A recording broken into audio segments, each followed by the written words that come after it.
What's up, guys? Welcome back for another video. Came across this video and I was like, the loophole that allowed the Celtics to draft Larry Bird.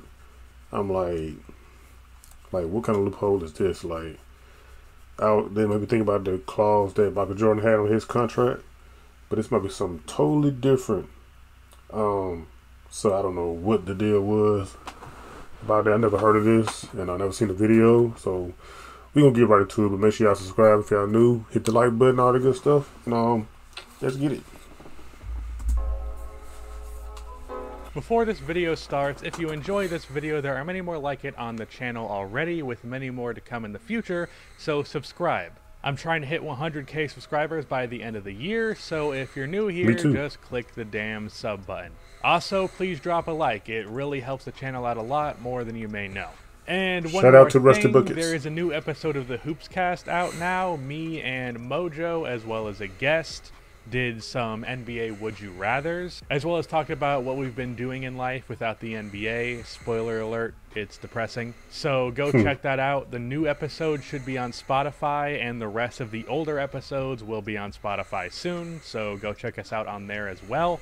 But yeah, let's get on to the topic. Yeah. Today we are talking about the weird circumstances that helped the Celtics draft Larry Bird. Larry Bird is a consensus top 10 player of all time. He scored over 21,000 points, grabbed nearly 9,000 rebounds, and got nearly 5,700 assists. He won 3 championships and won 3 consecutive MVPs. And he did all of this in 12 seasons because he was forced to retire early due to some back issues. Yeah. When he retired, he did so as arguably the greatest Boston Celtic of all time. The only other guy who it's up for debate with is Bill Russell. When you think of the Boston Celtics, it does not take long for you to think of Larry Bird. There's no doubt that the excellence of the Boston Celtics organization helped propel the legacy of Larry Bird to make him that consensus top 10 player of all time. But what if I told you that Larry made it to Boston based on a loophole that would not have been allowed today? Well, it's true. Bird retired as possibly the greatest Celtic of all time because the league didn't prepare for the scenario that unfolded that allowed Bird to head to Boston.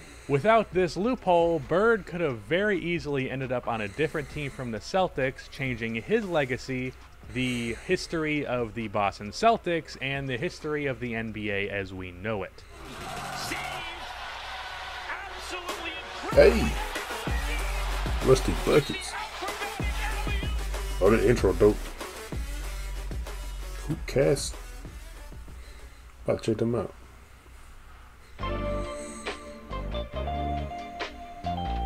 Larry Bird played his first season in the 1978-1980 season, winning Rookie of the Year in the process. However, he was not 80 season. Bird played his first season in the 1978-1980 season.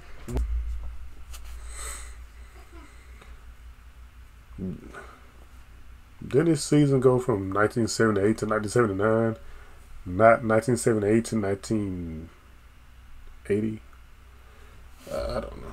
Winning Rookie of the Year in the process. However, he was not a part of the 1979 draft class. He was drafted in 1978. And no, he wasn't drafted and got injured for an entire year. No, he didn't go overseas. I don't even know if that was a thing back then. Bird was selected by the Celtics in 1978, where he then went on to play the 78-79 season for Indiana State in college, where he went on to average 29 points, 15 rebounds, and 5 assists on 53% shooting and lead Indiana to the infamous college championship game where they would face the Magic Johnson-led Michigan State Trojans, where Bird and Magic famously faced off in college.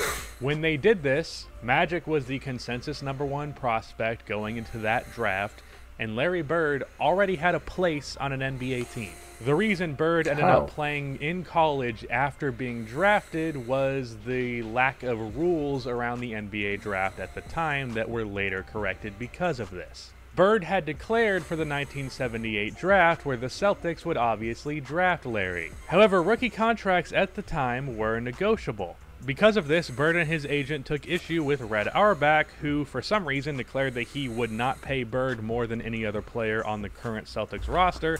Check him out, smoking a fatty in the arena. No, it's a cigar. It's not a. Never mind. I guess he had something against rookies. It was because of that that Bird decided he would go back to college and redeclare for the 1979 NBA draft, where he would again be a top pick in that draft. However, Auerbach eventually came to the conclusion that he did not want to lose out on Larry Bird, so he basically got punked, as Bird would sign a rookie contract with the Celtics, where Bird received $3.25 million over 5 years, which would be the biggest rookie contract ever to that point, and one of the biggest contracts in the league, period. So it's safe to say that Bird came away the winner on that one. He really just punked Auerbach. Now, the reason this was able to happen was because at the time, the NBA and NCAA did not have a rule that made declaring for the draft an all-or-nothing ordeal. Now, when a prospect declares for the draft, they are required to leave that college, and their fate is determined by whether or not they get drafted. That's the reason that later picks in the first round and later on in the second round tend to be mostly seniors, because for prospects who aren't top of the line, declaring for the draft can be a risk for anyone that isn't a senior, because if you declare as a sophomore and no one drafts you, you can't go back to your college. Your best hope then becomes the G League, and I wonder why is that. Like, put your name in the draft as a sophomore, don't get drafted at all, the school won't let you come back to play.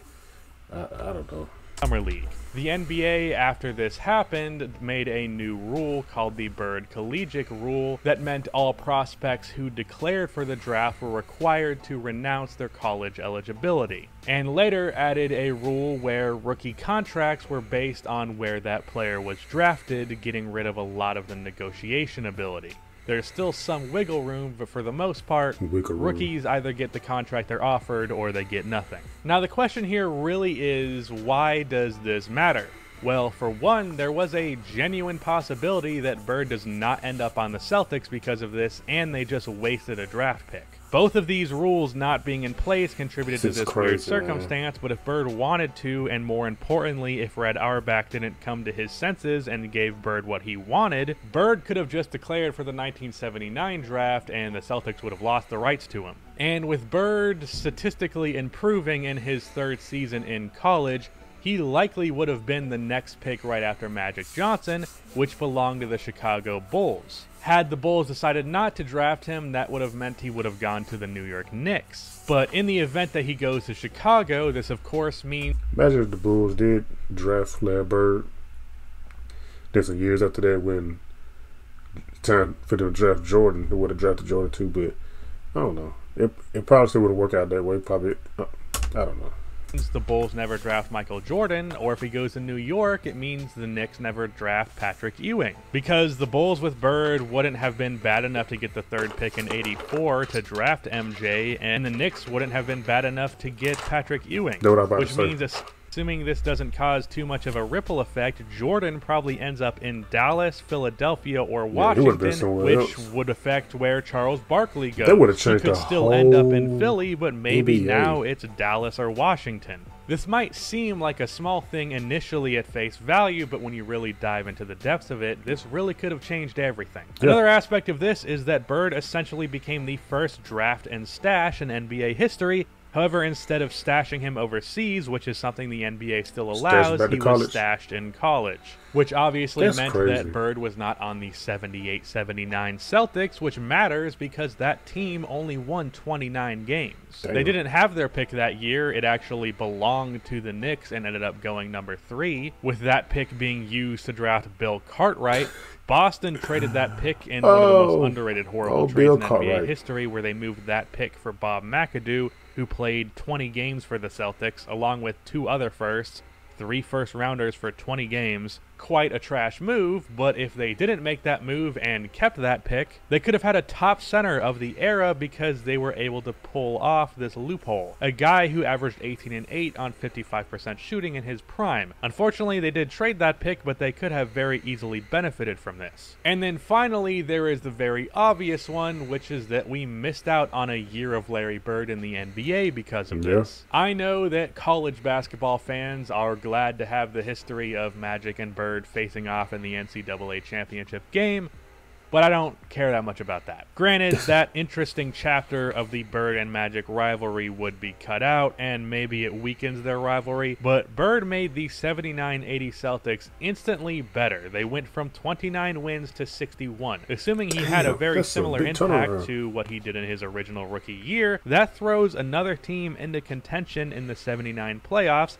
In 1979, the Seattle Supersonics beat the Washington Bullets in 5 games in the NBA Finals. It's one of the most forgotten and under-talked about championships in NBA history, possibly because it was on a team led by Gus Williams, Dennis Johnson, and Jack Sikma, because, speaking all time here, who really cares about those guys? Really, the only addition that the Celtics made between their 29-win team and their 61-win team was Larry Bird.